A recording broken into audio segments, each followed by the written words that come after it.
não chocar você. Mas esse cara é um grande embusteiro.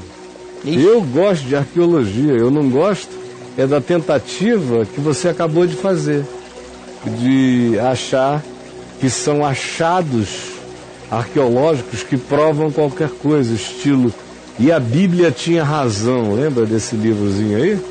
E a Bíblia tinha razão, que foi um best-seller nos anos 50, 60, mas ainda é muito vendido até hoje. Que era, Deus falou a verdade porque arqueologicamente a gente acha as comprovações. Isso é bobagem. A gente acha também dos gregos, a gente acha dos astecas, a gente acha dos egípcios, acha até em muito maior profusão. Tudo isso é bobagem, meu filho. Com relação a esse elenco de achados, tudo mentira. Tudo mentira, porque eu não sou arqueólogo, mas faz pelo menos 40 e tantos anos que eu tenho bons amigos arqueólogos, que eu leio bastante arqueologia, que eu pesquiso, e que de longe, quando eu vejo uma notícia dessa, eu já sei que é mentira. Por exemplo, essa da Arca de Noé. É uma mentira horrível. Horrível. Ninguém sabe onde está a Arca de Noé. Já acharam umas 10 Arcas de Noé nos últimos 50 anos. No início do século XX, essa era uma obsessão. Apareceram várias. Então, se você estudar mais arqueologia, não esse embusteiro, você vai ver como cada uma dessas coisas é mentira. Outro dia eu estava vendo ali na internet. Acharam os restos dos cavalos de Faraó no Mar Vermelho. O Faraó que é perseguindo Moisés e o mar voltou em cima dele. Acharam as bigas dele. Tudo mentira. Uma mentirada do caramba. A Arca da Aliança, essa aí que ele falou. E que a arca estaria escondida embaixo do Calvário. Quando o sangue de Jesus derramou, caiu embaixo da arca, escondido embaixo. Mentira! O verdadeiro Calvário arqueológico está dentro do Santo Sepulcro, que é um dos lugares arqueologicamente mais devassados e pesquisados, mais fuçados daquele ambiente todo. O outro Calvário que os protestantes visitam, que é o de Gordon, que tem aquela cara bonita, o jardim, onde eu sempre gravo lá e levo os grupos, porque é bonito, é um Jesus Land de ressurreição, tão bonito aquilo ali. Aquilo ali é um sarcófago do século V a.C. São 6 sarcófagos embaixo, não é uma tumba só, é antiga. É um monte de histórias, arqueologicamente, quem conhece sabe. E as outras coisas que você citou, bobagem também. É a mesma coisa, quando eu me converti, disseram que tinham feito cálculos e tinham descoberto que estava faltando um dia e alguns minutos na história da humanidade, e que era resultado daquele dia em que Josué falou: sol detente em Gibeon, tu lua do vale de Aijalon, e os outros minutos que faltavam, o retrocesso, acho que de alguns minutos no relógio de Acais, foi nos dias de Isaías e do rei Ezequias, quando Ezequias pediu um sinal de Deus se ele iria morrer ou não. Aí o Senhor deu um sinal a ele, disse: olha, se essa palavra fosse cumprir, o relógio de sombra de Acais, portanto com incidência solar, vai retroceder 10 graus. E relógios de luz não retrocedem, só avançam. Claro. E ali Isaías diz que retrocedeu. Agora, a natureza daquele fenômeno certamente não envolveu o Sol. Envolveu impressões, envolveu 1000 outras coisas, envolveu uma outra fenomenologia, envolveu até a possibilidade de uma penetração no mundo paralelo da imaginação, envolveu o cérebro quântico do cara. O de Josué, provavelmente a explicação seja uma outra, mas eu não estou aqui agora para falar disso, nem para dar as alternativas. Tá. Mas evangélico mente muito, é muito burro, não estuda, são ignorantes e adoram quando aparece alguém dizendo que a Bíblia tinha razão. Aí eles começam a procurar essas coisas e arranjar confirmações, aí evangélico delira, se masturba de felicidade em cima de mentira. Então, por favor, se você gosta de arqueologia, leia arqueólogos sérios. Está cheio de arqueólogos sérios. E se você quiser saber se a Bíblia tinha razão ou não, é muito fácil. A minha Bíblia tem razão porque tudo quanto ela me manda fazer e eu faço obedientemente, eu comprovo de que aquele ensino era verdadeiro. É só nesse sentido que me interessa. Essa razão é importante. A razão da Bíblia. A razão do Evangelho. O Evangelho, por exemplo, é tão despreocupado de arqueologia que o Evangelho é quase não arqueológico. A gente vai descobrindo muita coisa arqueológica no Evangelho ainda por causa de Flávio Josefos, que não estava nem um pouco preocupado com a verdade do Evangelho, mas escreveu e descreveu ambientes e geografias que a arqueologia judaica acha todo dia.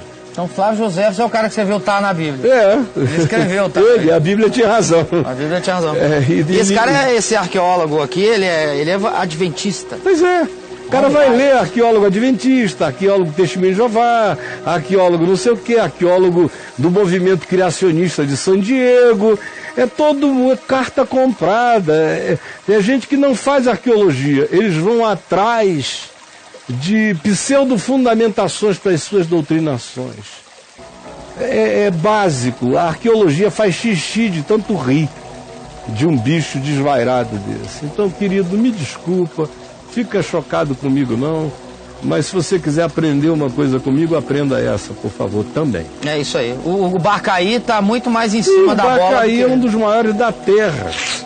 Meu amigo Gabriel Barcaí, falei com ele mês passado. E ele não tem essas ambições de ficar, né? Não, o Barcaí é um cara que está fazendo arqueologia séria. O mundo inteiro respeita. Algumas das descobertas dele estão classificadas como algumas das mais importantes da arqueologia na Terra. É mesmo, cara? Não é Israel, não. Fantástico. E é um cara sóbrio, você o conheceu lá, sim, claro. Simples, amigo, eu o conheço Gente agora boa. há 35 anos. Indo sempre lá, ele me guia, me leva, me mostra achados novos. Então, meu filhinho, por favor, não fique escandalizado comigo não, mas foge de bobagem. Arqueólogo religioso, cientista religioso, em geral quer usar as ciências para comprovar suas doutrinações. Só isso. E aí? E são grandes manipuladores, hein? Não usam os dados reais da ciência, estão sempre manipulando. E aí o cara pergunta assim, Caio, como é que ficou? Você quer ver? Olha para essa pergunta, cara. Como é que ficou o caso lá do suposto Jesus Talpiot, descoberto em 2007 e reafirmado por um cientista ou geólogo em 2015?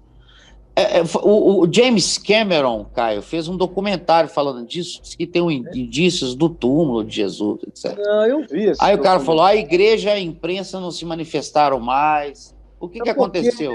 É muito, muito, muito não histórico, entendeu? É muito incipiente. Olha, nem os arqueólogos de Israel ficaram interessados no assunto. Interessou mais ao James Cameron. Eu vi o documentário dele. É um documentário super bem feito. Ele fez uma série bem legal. Já tem quase 10 anos. Ou mais de 10 anos, né? Do ponto de vista de entretenimento, é interessante?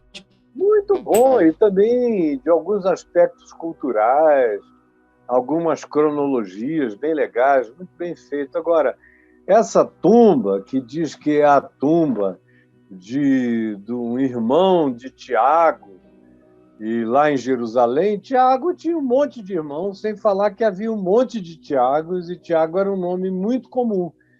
Então, quando apareceu isso e descobriram, disseram, bom, um Tiago com nome numa pedra, deve ser um Tiago hiper importante, o Tiago que a gente conhece com mais importância foi o irmão de Jesus, quem sabe então é a tumba do irmão de Tiago, então por que não puseram logo a tumba de Jesus de Nazaré, filho de Maria, irmão de Tiago? Por que tiveram que fazer essa volta toda e não dizer nada? Interessou muito ao James Cameron, mas os meus amigos arqueólogos de Israel não deram a mínima. Eu liguei lá à época, digo, e aí, o que vocês acharam? Não que tivesse me preocupado em nada. Eu sei que você pode vasculhar Israel inteiro, você não vai encontrar um dedo mindinho de Jesus. porque ele ressuscitou dos mortos e não deixou nenhum pedacinho para trás. Nem um Nada. fio de cabelo, Caio. Nem um fiozinho de cabelo. No paletó de alguém. Nenhuma relíquiazinha, não ficou coisa alguma. Mas eu perguntei só para ver se tinha criado algum tipo de bulício arqueológico, mas não. Logo depois eu cheguei lá, naquele mesmo ano, 2007, eu estive lá, no final do ano, em novembro, e estive com o meu amigo, que já está idosíssimo agora, o maior arqueólogo de Israel, o Dr. Gabriel Barcaí, e perguntei a ele, fiquei com ele gravando lá na cidade de Davi, e ele falou, não, isso aí é só uma coisinha interessante que tem a ver só com achados daquela época, e me mostrou uma quantidade brutal de achados muito mais interessantes, de coisas que eles estavam conseguindo arrancar de debaixo da esplanada do templo, de debaixo da mesquita de El-Aqsa. Me pediu ajuda para eu convocar alguns voluntários brasileiros, jovens, para irem trabalhar lá naquela mineração de dados arqueológicos, que você pega todo o material, joga numa peneira e vai peneirando, tirando a terra até irem ficando só os objetos maiores, só as pedras importantes, ou as coisas que podem ser datadas, ou material que eles podem identificar do tempo cananeu, do tempo de Davi ou dos jebuseus, de tempos variados, até do tempo romano, do tempo bizantino. É um trabalho lindo de fazer. Lindo de fazer.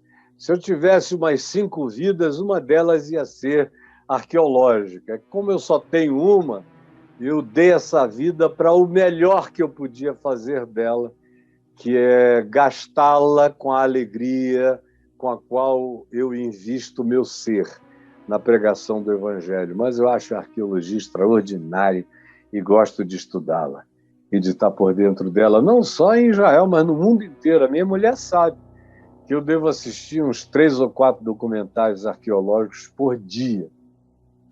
Por dia. Há muitos anos. Então, só papo.